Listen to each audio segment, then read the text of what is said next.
दोस्तों, रूस और यूक्रेन के बीच युद्ध के 1486 दिन हो गए हैं, जबकि ईरान के ऊपर आक्रमण का आज 21वां दिन है।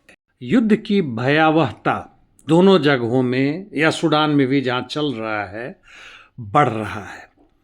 संक्षिप्त में देखते हैं यूक्रेन फ्रंट पे क्या हो रहा है। दक्षिण में स्थिति वैसे ही है, यानी पश्चिम जापोरिजिया में रूसी सैनिकों का बढ़त बहुत धीमे से लेकिन जारी है, जबकि निप्रोपेत्रोवा से सटे हुए क्षेत्र में यूक्रेन का दबदबा जारी है।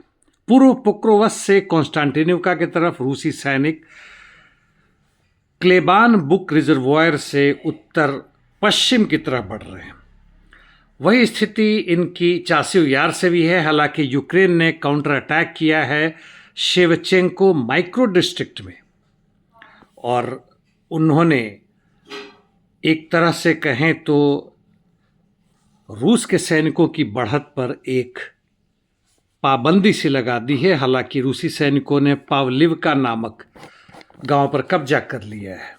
जहां तक स्लावियांस्क और क्रामाटोस्क पूरे जगहों की बात है, रूसी सैनिकों ने कालिनिकी और फेदोरोवका वीटो राया पर कब्जा कर लिया है। का अगला कदम है, बढ़ रहे हैं रे अलेक्जेंड्रोवका और क्रिवाया ल्यूका की तरफ। नॉर्थ ईस्ट में लाइमान कुपियांस्क में स्थिति तकरीबन वैसी ही है जैसे कुछ दिनों पहले थी, और यही स्थिति वुल्चांस्क और सुमी में है, जहां रूसी सैनिक हर रोज धीमे धीमे गति से 300 से 400 मीटर तक कई दिशाओं में आगे बढ़ रहे हैं। इंटरडिक्शन मिशंस बहुत जबरदस्त है। अब आते हैं मध्य पूर्व, यानी ईरान पर आक्रमण, उससे सटे हुए और संबंधित विषयों पर बात करते हैं। ईरान ने, जहां तक आज की खबर है, दूसरे F-35 पर आक्रमण किया। हालांकि दूसरा वाला अभी भी कंफर्म नहीं हो सका है, और पहला जहाज़ तो यूएई में वापस चला गया, संभवतः दूसरा भी चला गया है। और यह बता दूं कि एक के बनाने में $100 मिलियन लगे हैं, और यह 5th जनरेशन का फाइटर जेट है। ईरान लगातार इजराइल के ऊपर मिसाइल और ड्रोन से आक्रमण कर रहा है। हैफा ऑयल रिफाइनरी तथा एस्डोड रिफाइनरी पर भी आक्रमण इसने किए हैं। इसके अलावा जेरूसलम, तेल अवीव, सदर्न इजराइल पर भी आक्रमण लगातार जारी है। इस्तेमाल किए हुए मिसाइल सब नए तरीके के भी आ रहे हैं। हालांकि इसके बारे में जानकारी थी। कादर बैलिस्टिक मिसाइल, खुर्रा शार तो ऑलरेडी था, जो मल्टी वॉरहेड के साथ है, और दूसरे भी अन्य मिसाइल के इस्तेमाल करने की बात चल रही है। गल्फ कंट्री में भी लगातार ईरान द्वारा आक्रमण हो रहा है, जिसमें सऊदी अरबिया और अन्य देश भी हैं जैसे कुवैत, यूएई। गल्फ कंट्रीज की मीटिंग रियाद में चल रही थी, उसमें 12 देशों ने भाग लिया।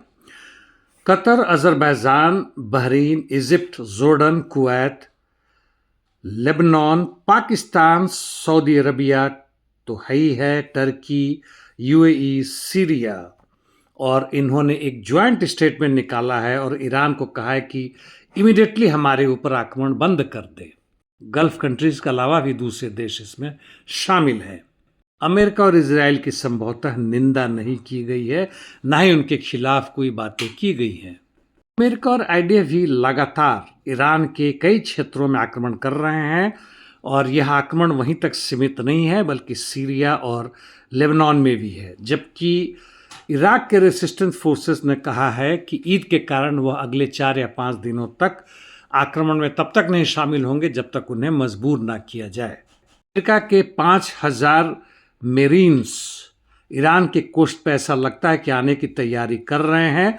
यूएसएस ट्रिपोली अरबियन सी से आगे होता हुआ आ रहा है, और इनका स्थान संभवतः हो सकता है बंदर अब्बास और खार्ग आइलैंड।